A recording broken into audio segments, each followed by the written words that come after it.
या बनी इसराईल अज़्कुरू निअमती अल्लती अनअमत अलैकुम व औफ़ू बिअहदी ऊफ़ी बिअहदिकुम व इय्याया फ़रहबून। आमनतु बिल्लाहि सदक़ल्लाहु मौलानल अज़ीम। अल्लाहुम्मा रब्बि यस्सिर वला तुअस्सिर व तम्मिम बिल खैर व बिका नस्तईन या फ़त्ताह। हम्द व सलात के बाद मेरे मोहतरम, सूरतुल बक़रा की आयत नंबर 40 अल्लाह रब्बुल इज़्ज़त इरशाद फरमाता है, ए बनु इसराईल, अल्लाह की उस नेमत को याद करो जो अल्लाह ने तुम्हें अता की। और अल्लाह फरमाता है कि तुम मेरा अहद पूरा करो, मैं तुम्हारा अहद पूरा करूँगा और तुम मुझ ही से डरो। सामीन मोहतरम, सबसे पहले हम इस आयत का पिछली आयतों के साथ रब्त जानते हैं कि इससे पहले वाली आयतों में अल्लाह रब्बुल इज़्ज़त ने तौहीद और रिसालत, हश्र व नशर पर दलाइल कायम फरमाए। उसके बाद अल्लाह रब्बुल इज़्ज़त ने अपनी आम नेमतों का ज़िक्र फरमाया जिन नेमतों से हर इंसान फ़ायदा हासिल करता है, और उन नेमतों का होना ये इस बात पर दलील है कि कोई ना कोई ऐसी ज़ात है जिसने इन नेमतों को पैदा किया है, जो हकीम भी है, हमीद भी है, और वो वहदहू ला शरीक है, वो अल्लाह रब्बुल इज़्ज़त की ज़ात मुबारका है। इन नेमतों का ज़िक्र साबका आसमानी किताबों में भी मौजूद था। फिर नबी अकरम सल्लल्लाहु ताला अलैहि वसल्लम की ज़ुबान अक़दस पर अल्लाह रब्बुल इज़्ज़त ने इन नेमतों के ज़िक्र को नाजिल फरमाया। इस बयान में हश्र व नशर पर भी अल्लाह ने दलील दी, क्योंकि अल्लाह ताला ने इंसानों को और आसमानों को, ज़मीनों को पैदा फरमाया, और जब अल्लाह रब्बुल इज़्ज़त इन सब चीज़ों को इब्तदाअन पैदा करने पर कादिर है, तो इनको फ़ना करने के बाद भी अल्लाह इनको दोबारा पैदा करने पर कादिर है। अल्लाह रब्बुल इज़्ज़त ने अहले इल्म और अहले किताब को ख़िताब फरमाया, और उनसे अल्लाह ने फरमाया कि वो अल्लाह की उन नेमतों को याद करें जो अल्लाह ने उनको दी हैं, और अल्लाह से किए हुए वादे को पूरा करें, और दलाइल के मुताबिक सच और हक़ की पैरवी करें। लिहाजा उनको चाहिए कि वो जनाब रसूलुल्लाह सल्लल्लाहु ताला अलैहि वसल्लम और कुरान मजीद पर सबसे पहले ईमान लाएं और उनके अहकाम पर अमल करें और आखिरत को ना भूलें। अल्लाह ने बनु इसराइल से फरमाया कि ए बनु इसराइल, मेरी नेमतों को याद करो जो मैंने तुमको दी हैं, और तुमने जो मेरे साथ वादा किया था उस वादे को तुम पूरा करो, और जो मैंने वादा किया है मैं अपने वादे को पूरा करूँगा। बनु इसराइल पर अल्लाह ताला की वो नेमतें कौन सी हैं? सबसे पहले तो याद रखें, इसराइल ये अबरानी ज़ुबान का लफ्ज़ है। इसका माना है अल्लाह का बरगुज़ीदा बंदा, या अब्दुल्लाह, या अमीर, और मुजाहिद के माने में भी ये आता है। और इसराइल ये हज़रत याक़ूब बिन इसहाक़ बिन इब्राहीम अलैहिस्सलाम का लक़ब मुबारक है। हज़रत याक़ूब का लक़ब मुबारक है इसराइल।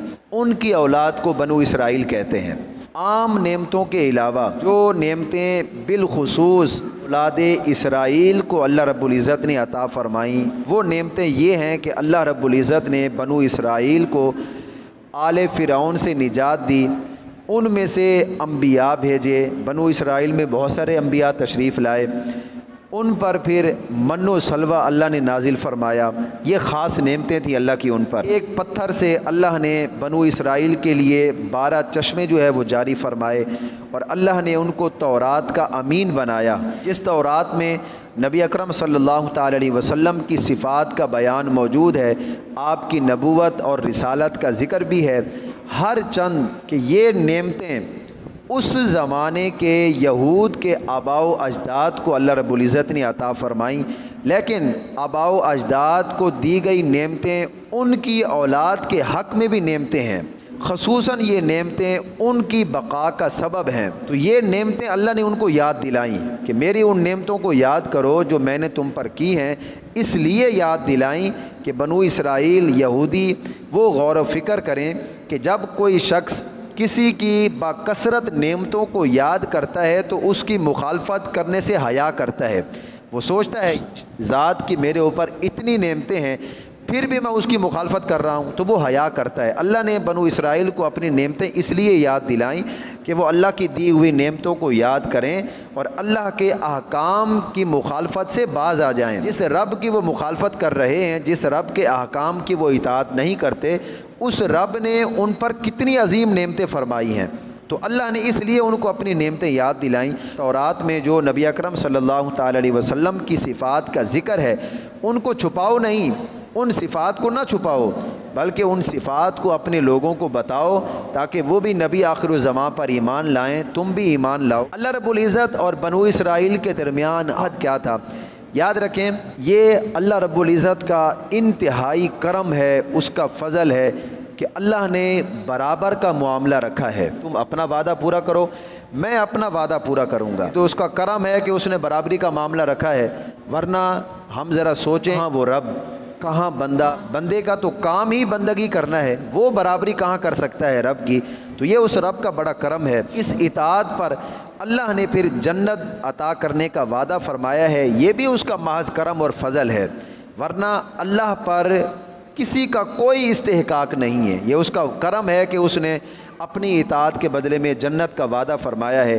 اب وہ عہد کیا تھا، وعدہ کیا تھا؟ وہ عہد یہ تھا، بنو اسرائیل نے اللہ کے ساتھ یہ عہد کیا تھا کہ یا اللہ ہم تیرے کسی بھی حکم کی نافرمانی نہیں کریں گے، اور اللہ کے حکم میں یہ بات بھی موجود تھی کہ تم میرے نبی آخر الزمان پر ایمان لاؤ گے۔